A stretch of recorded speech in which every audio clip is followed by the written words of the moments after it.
l'école militaire de santé, en fait, est une école de médecine pour les forces armées qui a été créée en 1968 par le président Léopold Sédar Senghor.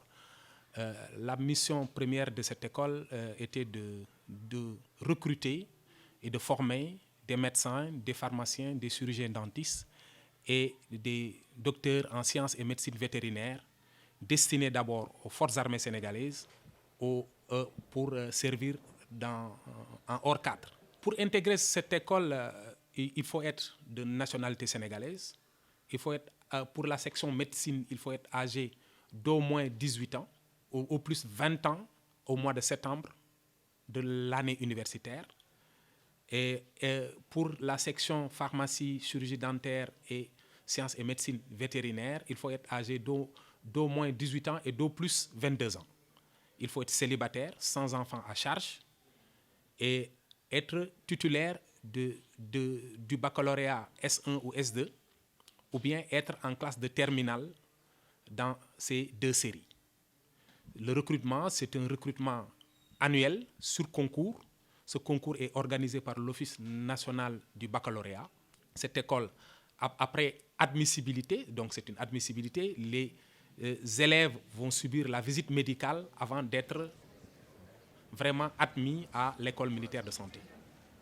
Après cela, ils vont suivre une formation étalée sur plusieurs années. Cette formation, elle est militaire, elle est également médicale.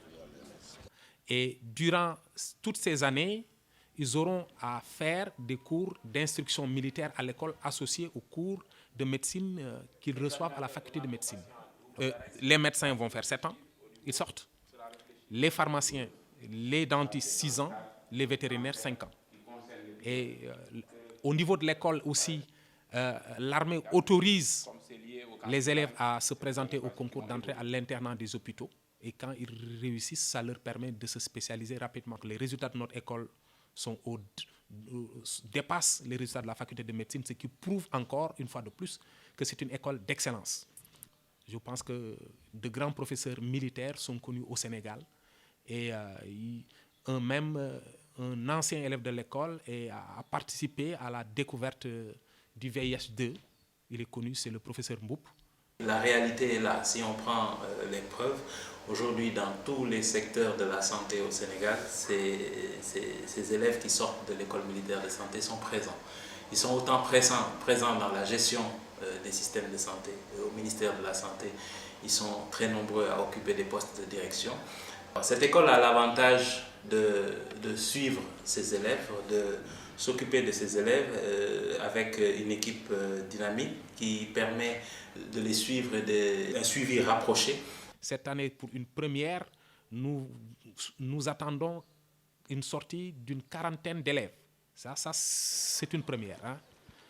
D'ici la fin décembre, nous pourrons mettre à la disposition du centre de santé des armées 40 médecins militaires. Et avec l'appui du chef d'état-major général des armées, actuellement nous sommes en chantier. Nous comptons réceptionner un bâtiment qui pourra abriter 102 élèves officiers avec un bloc pédagogique performant avant la fin de l'année 2015. Nous recevons 10 autres nationalités, parmi lesquelles le Tchad, des stagiaires tchadiens, des stagiaires burkinabés, centrafricains, béninois, ivoiriens, mauritaniens. Il y en a plusieurs nationalités que je ne pourrais pas rester là à citer.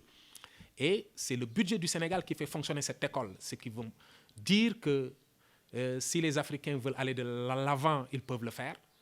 Je pense que l'ensemble des élèves doit mériter ce que le contribuable sénégalais fait chaque année pour... On le dit, mais on ne le déshonore